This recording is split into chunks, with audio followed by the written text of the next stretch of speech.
Memang waktu mula-mula masuk dah tengok Harzan dah, aku dah macam maafkan andai aku mengganggu. Serius kau suka Harzan? Korang, kalau korang perasan, aku waktu sebelum Harzan buat video dengan Harry lagi, waktu kita mula-mula sampai, aku buat live waktu tu ada Harzan. Aku dah cakap dah benda tu. Tapi Harzan ingat benda tu main-main, dan orang dekat dalam live pun ingat benda tu main-main. Tapi ni aku betul-betul saya nak jadikan dia isteri. Astagfirullahaladzim. Serius.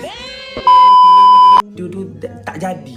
Kalau nak, oh my god. Meanwhile, macam mana Nazrah boleh tertarik dengan Ikmal? Okey, jujur saya cakap slow sikit lah, takut dia dengar.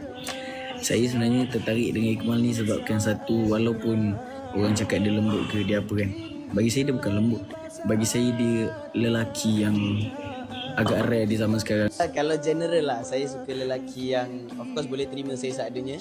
Lelaki yang boleh menjadi sosok seorang lelaki lah. Sebab susah zaman sekarang nak cari lelaki yang lelaki.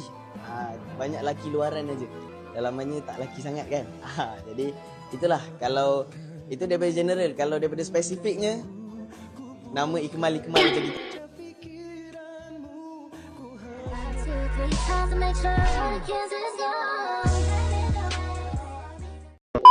Boleh pakai ke ponder-ponder? Mal, nampak? Kenapa? Nampak tak yang aku betul-betul cintakan kau?